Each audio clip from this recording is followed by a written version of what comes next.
ఆ గట్టునుంటావా ఓటరన్న ఈ గట్టునుంటావా, ఆ గట్టునేమో రౌడీలు గుండాలు కూనీలు కబ్జాలు, ఈ గట్టునేమో అభివృద్ధి నేతలుండ్రు అన్నట్టు పాటలు పాడుకుంటున్నారట జూబ్లీహిల్స్ పబ్లిక్.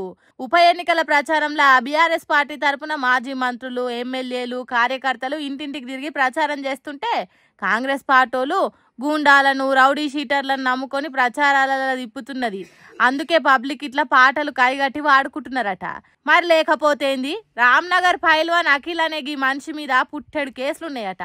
ఆడవిళ్ళలను ఏడిపించిన కేసులు, బయట దేశం ఆడవిళ్ళలతో వ్యాపారాలు వ్యభిచారాలు చేసిన కేసులు ఉన్నాయట. గసొంటి మనిషి ఉత్తముడు నామినేషన్ వేస్తున్న నవీన్ యాదవ్ బండెక్కి ఒగిట్ల హల్చల్ చేసిండు.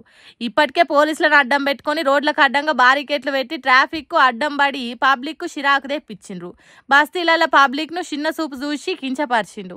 ఎవరని లెక్క చేయని మాటలు మాట్లాడుతున్నారు. జూబ్లీహిల్స్ ఇండ్ల అడ్రస్లతోని దొంగ ఓటర్లను పుట్టించిండ్రు. అవన్నీ చాలయన్నట్టు ఇప్పుడు ఈ రౌడీ షీటర్లను కూడా రంగంలోకి దింపుతున్నారంటే కాంగ్రెస్ పార్టీలు ఎంత మంచోళ్ళో చూడుండ్రి. మరి ఇది పోలీసుల కళ్ళకు కనిపిస్తలేదా, ఎందుకు చూసి చూడనట్టు ఉంటాండ్రు? ఇప్పటికే 6 గ్యారెంటీల పేరు చెప్పి రాష్ట్ర పబ్లిక్ ను పల్టీలు కొట్టించిండ్రు. ఇప్పుడు గూండాగిరి రౌడీయిజము దొంగ ఓట్లతోని జూబ్లీహిల్స్ పబ్లిక్ ను బురిడి కొట్టించే పని చేస్తున్నారు. అదేదో సినిమాలా అన్నట్టు ఏమిరా మీ వల్ల దేశానికి ఉపయోగమని జనం అనుకునేటట్టు చేస్తున్నారట. ఏందో ఏమో పోన్రి, ఈ కాంగ్రెస్ పార్టీలు జూబ్లీహిల్స్ లో గెలిచేదానికి చెయ్యరాని తప్పులన్నీ వేస్తున్నారు. కానీ పబ్లిక్ మాత్రం బ్లైండ్ ఏం లేరు, మైండ్ లో ఫిక్స్ అయినరు ఎవరిని గెలిపించాలని. చూడాలి మరి ఎవరు గెలుస్తారో ఏమవుతుందో అని.